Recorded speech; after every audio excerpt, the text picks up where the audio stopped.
Bonjour à tous et à toutes et soyez les bienvenus. Aujourd'hui, on va continuer la partie numéro 2 des suppositoires.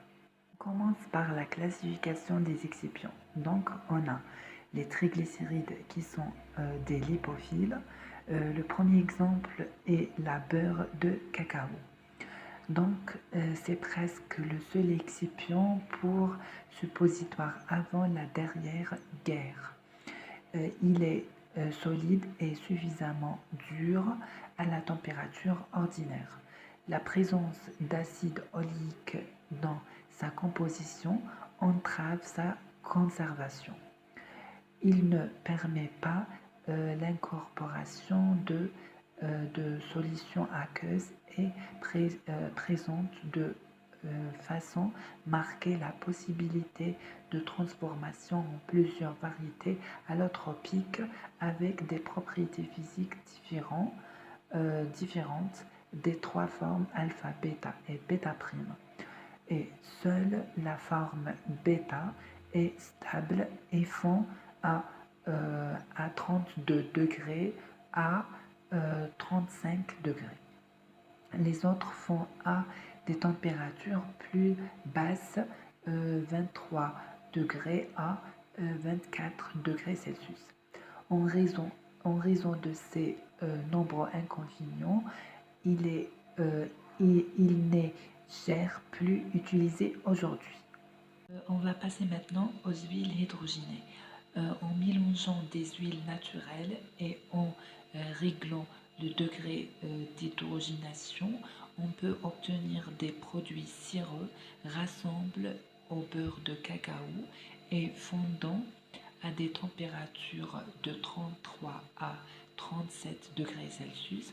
Ils présentent de plus l'avantage de ne pas s'oxyder facilement, ne permettent pas l'incorporation de solutions aqueuses.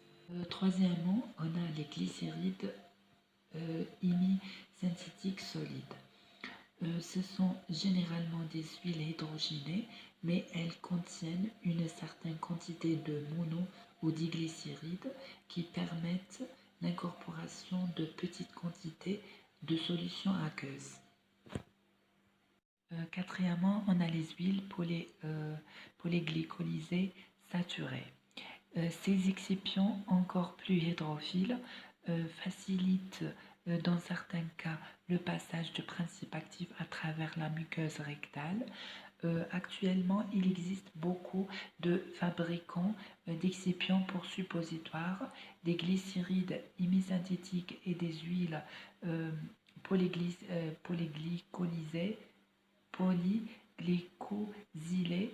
L'important pour le pharmacien est de s'assurer d'avoir la même qualité de produit d'une livraison à une autre. Dans chaque cas particulier, le choix de l'excipient se fait en fonction du principe actif, mais certains abaissent le poids de fusion de l'excipient et d'autres doivent être émulsionnés. Et en fonction de l'appareillage dont on dispose. La poudre de silice peut être incorporée pour absorber l'eau des extraits, mais sa présence augmente la viscosité à 37 degrés qui peut nuire à la résorption. Il peut aussi être nécessaire d'incorporer à la masse des antioxydants, les antioxydants naturels ayant été détruits par les différents traitements, particulièrement l'hydrogénation. On passe maintenant aux excipients hydrosolubles. Dans cette catégorie, on a proposé les macrogols qui ont une consistance suffisante pour être mis sous forme de suppositoire. La dispersion des principes actifs est due à la dispersion et non pas à la diffusion, car le point de fusion est au-dessus de 40 degrés Celsius. Ils ont l'avantage de ne pas poser de problème de conservation à la chaleur comme les glycérides. Mais on a deux inconvénients. Celui d'être incompatible avec un certain nombre de principes actifs et d'être irritant pour la muqueuse rectale. Ils sont peu utilisés. On passe maintenant aux essais des excipients. On commence par les essais physiques. Donc on a le point de fusion. Cet essai est essentiel pour les excipients insolubles devant fondre à la température de rectum. Méthode du tube capillaire en U. Un échantillon est mis dans le tube qui est placé dans un bain-marie à l'aide d'un thermomètre. On note la température T à laquelle l'excipient se liquéfie. Un point important est que l'augmentation de la température se fasse lentement. On peut aussi utiliser un tube capillaire ouvert. Deuxièmement, c'est le point de solidification, donc intéressant à connaître pour déterminer la condition de fabrication. Troisièmement, la viscosité. Elle est déterminée à 40 degrés plus ou moins 5 degrés. Quatrièmement, la dureté. Elle est mesurée avec des finitromètres. Elle doit être suffisante à la température ordinaire. Cinquièmement, la densité. C'est une donnée qui peut être utilisée pour l'identification d'un excipient. Il est important qu'elle soit constante pour un excipient donné puisque la répartition se fait en volume. On passe maintenant aux essais chimiques et on commence par l'indice d'acide qui doit être aussi faible que possible. C'est l'indice de sabonification. Troisièmement, l'indice d'iode, faible pour les huiles hydrogénées.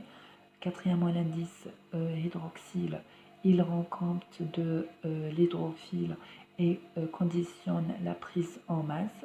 Cinquièmement, insabonifiable. Sixièmement, l'indice de peroxyde est une caractéristique de l'état de conservation.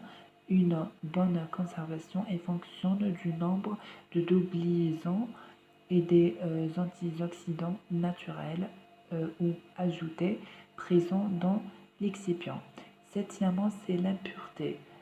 Il est utile de rechercher les traces de nickel et autres métaux qui ont servi de catalyseur pour l'hydrogénation des huiles et qui risquent de catalyser la dégradation des principes actifs.